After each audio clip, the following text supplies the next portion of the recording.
Hello everyone, welcome back to my YouTube channel. आज के इस सेशन में हम बात करेंगे dimensions of non verbal communication. That is very important part of the communication. जब हम बोलते हैं कम्युनिकेशन तो हम सिर्फ वर्ड्स के बारे में सोचते हैं, लेकिन क्या आप जानते हैं 70% से भी ज़्यादा कम्युनिकेशन नॉन वर्बल होता है। मतलब हम क्या बोल रहे हैं उससे ज़्यादा इम्पॉर्टेंट होता है हम कैसे बोल रहे हैं, कैसे खड़े हैं, कैसे देख रहे हैं और कैसे रिएक्ट कर रहे हैं। तो इस वीडियो में हम आगे बात करेंगे कि नॉन वर्बल कम्युनिकेशन के क्या क्या फॉर्म्स होते हैं, जैसे कि काइनेसिस हो गया, बॉडी लैंग्वेज की स्टडी, प्रॉक्सिमेट्स हो गया, स्पेस की स्टडी, हैप्टिक्स हो गया, टच की स्टडी, पैरा लैंग्वेज, कैसे आप वॉइस को यूज़ कर रहे हो कम्युनिकेशन में, ऑर्कुलेट्स, आइस को कैसे कर रहे हो, क्रोनोमिक्स, टाइम की study. And these all are the non verbal form of the communication as well as आपका अपीयरेंस कैसा है। साइलेंस भी एक कम्युनिकेशन का पार्ट होता है। आर्टिफैक्ट्स कैसा है, आप कैसे ऑब्जेक्ट्स को कैरी करके रखे हो, ये सारी चीज़ें आपकी एक तरह से डोमिनेशंस की तरह काम करती हैं नॉन वर्बल कम्युनिकेशन में। तो स्टार्ट करते हैं। Kinesis that is the study of the body language. सबसे पहला डायमेंशंस है काइनेसिस। इसका मतलब होता है बॉडी मूवमेंट। इसमें इंक्लूड होता है गेस्चर, मतलब हम हाथ से कैसे इशारे कर रहे हैं, हाथों का कैसे मूवमेंट कर रहे हैं, पॉस्चर, खड़े होने या बैठने का स्टाइल, फेशियल एक्सप्रेशंस मतलब चेहरे के हाव भाव। एग्जाम्पल्स के लिए अगर हम बात करें, अगर टीचर क्लास में पढ़ाते वक्त स्माइल कर रहे हैं तो स्टूडेंट्स को फ्रेंडली फील होता है। अगर कोई इंटरव्यू में सीधा खड़ा है, आई कॉन्टैक्ट बनाकर बात कर रहा है, तो इट मीन्स कि वो आपका जो कैंडिडेट है वो कॉन्फिडेंस शो कर रहा है। लेकिन अगर कोई बार बार हाथ पैर हिला रहा है या ज़मीन की तरफ देख कर बात कर रहा है तो इट मीन्स कि वो नर्वस है। इसे कहते हैं your body speaks even when your mouth is silence. मतलब आपकी बॉडी भी बोलती है जब आपका जो माउथ होता है वो साइलेंस होता है। आप कुछ नहीं भी बोल रहे होते हो, फिर भी आपके एक्सप्रेशंस के थ्रू पता चल जाता है कि आप उस टाइम क्या फील कर रहे हो, कैसे रिएक्ट करने वाले हो। इसके बाद नेक्स्ट है हमारा प्रॉक्सिमेस। प्रॉक्सिमेस का क्या मतलब होता है, use of space. Use of space का मतलब होता है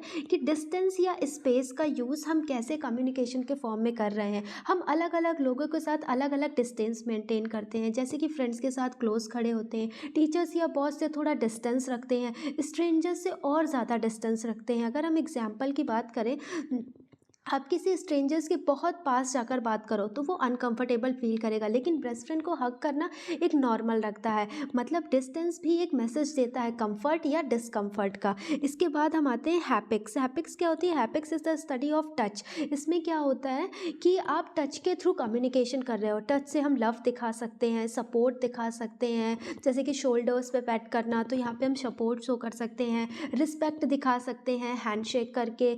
तो इस एग्जाम्पल के लिए अगर हम देखें, डॉक्टर का पेशेंट्स के कंधे पर हाथ रखना कंफर्ट देता है, टीचर का स्टूडेंट के सर पे हाथ रखना अप्रिशिएशन दिखाता है। लेकिन हर कल्चर में टच का मीनिंग अलग होता है, इसलिए प्रोफेशनल लाइफ में ज़्यादा टच अवॉइड किया जाता है। इसके बाद नेक्स्ट है हमारा para language. Para language is the study of the voice tone. Para language का मतलब होता है वॉइस का स्टाइल। आप कम्युनिकेशन करते टाइम, अपने मैसेज को डिलीवर करते टाइम आपकी टोन कैसी है, आपकी पिच हाई है या डाउन है, आप किस वॉल्यूम में कम्युनिकेशन कर रहे हो, या फिर आपकी स्पीड ऑफ स्पीकिंग क्या है।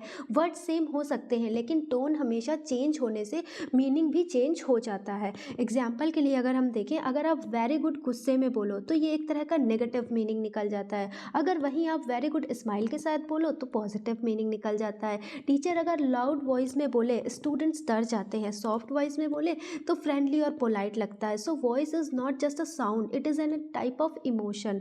नेक्स्ट है हमारा ऑर्कुटिक्स, मतलब कि आइज़ की स्टडी। आइज़ की स्टडी में क्या होता है कि यहाँ पर हम कम्युनिकेशन के टाइम पर आइज़ का यूज़ करते हैं। कैसे, आई कांटेक्ट से हम इंटरेस्ट दिखाते हैं, कॉन्फिडेंस शो करते हैं, अटेंशन देना हम बताते हैं। तो ये सारी चीज़ें हमारी आइज़ की स्टडी में आ जाती हैं। एग्जाम्पल के लिए इंटरव्यू में अगर कैंडिडेट आई कॉन्टैक्ट मेंटेन करे, कॉन्फिडेंट रहे, तो इसका क्या मतलब है कि वो कॉन्फिडेंट है। अगर बार बार इधर उधर देखता है, इट मीन्स कि ये इंटरेस्टेड नहीं है या फिर बहुत ज़्यादा नर्वस है।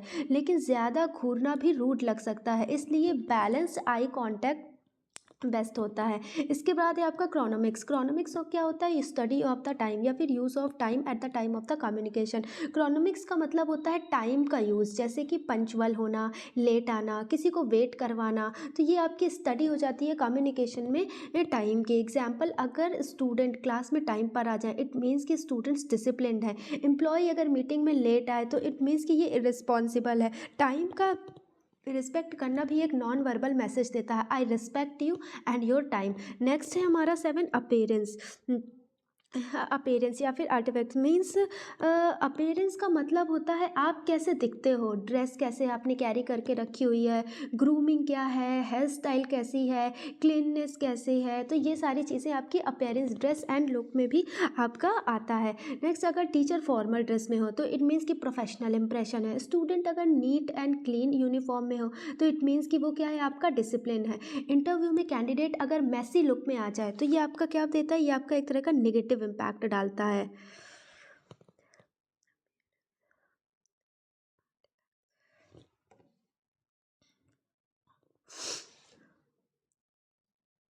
नेक्स्ट है हमारा आर्टिफैक्ट्स। आर्टिफैक्ट्स क्या होता है, ऑब्जेक्ट एंड एसेसरीज। आर्टिफैक्ट्स का मतलब होता है ऑब्जेक्ट जो हम यूज़ करते हैं। एग्जाम्पल के लिए watch, mobile, jewellery, bag and car, ये सब हमारी पर्सनैलिटी और स्टेटस रिफ्लेक्ट करते हैं in the form of the communication. Example, अगर हम एक्सपेंसिव वॉच कैरी किए इट मीन्स कि हम रिच हैं या फिर हमारी इमेज प्रोफेशनल जा रही है। अगर हमने कोई सिंपल बैग कैरी करके रखा हुआ है तो इट मीन्स कि हमारी लाइफ कैसी है, सिंपल है। ऑफिस में ब्रांडेड लैपटॉप, ये क्या दिखाता है, आपकी प्रोफेशनल इमेज को शो करता है। नेक्स्ट है हमारा साइलेंस। साइलेंस भी एक पावरफुल नॉन वर्बल कम्युनिकेशन होता है। कभी कभी हम कुछ नहीं बोलते फिर भी बहुत कुछ कह जाते हैं। एग्जाम्पल के लिए टीचर ने क्वेश्चन पूछा और स्टूडेंट चुपचाप हो गए, इट मीन्स कि स्टूडेंट्स आर कंफ्यूज। आर्ग्यूमेंट के बाद साइलेंस, इट मीन्स कि एंगर। मीटिंग में साइलेंस है अगर कोई तो डिसएग्रीमेंट या फिर थिंकिंग। तो silence can be louder than the words. अगर यहाँ पर देखें तो एक स्टूडेंट्स इंटरव्यू के लिए गया, उसकी जो ड्रेस थी वो कैसी हो गई आपकी, वो नीट ड्रेस जो उसने कैरी की है तो वो अपेयरेंस को शो करेगी। अगर वो टाइम पर पहुंच रहा है तो क्रोनोमिक्स को शो करेगा, मतलब टाइम की स्टडी दिखाएगा। अगर वो स्माइल के साथ हैंडशेक कर रहा है तो इट मीन्स कि हैपिक्स की स्टडी हो जाएगी। आई कांटेक्ट मेंटेन कर रहा है तो ऑर्गनेंस हो जाएगा। सॉफ्ट कॉन्फिडेंट वॉइस है उसकी तो पैरा लैंग्वेज हो जाएगी। एंड प्रॉपर पॉस्चर कैरी किया है तो इट मीन्स काइनेसिस्ट हो जाएगी। तो इंटरव्यूअर इससे क्या हो जाएगा, आपका रिजल्ट एज अ रिजल्ट कि वो इंप्रेस हो जाएगा, चाहे आंसर एवरेज हो। लेकिन नॉन वर्बल कम्युनिकेशन ने इमेज कैसी बना दी है, स्ट्रॉन्ग बना दी है। तो नॉन वर्बल कम्युनिकेशन एक टॉपिक नहीं है, ये हमारी डेली लाइफ का सबसे पावरफुल टूल है जिसमें हम बिना बोले रिस्पेक्ट दिखा सकते हैं, कॉन्फिडेंस दिखा सकते हैं, इमोशंस एक्सप्रेस कर सकते हैं। इसलिए हमेशा याद रखिए, what you say is important but how you say it is the more important. अगर आप स्टूडेंट हैं, टीचर हैं या प्रोफेशनल हैं तो अपनी बॉडी लैंग्वेज, टोन, अपीयरेंस और टाइम सेंस पर काम करो। ये सब मिलकर अपनी पर्सनैलिटी को और ज़्यादा पावरफुल कर देते हैं। अगर आपको वीडियो हेल्पफुल लगा तो do like, share and subscribe. मिलते हैं नेक्स्ट क्लास।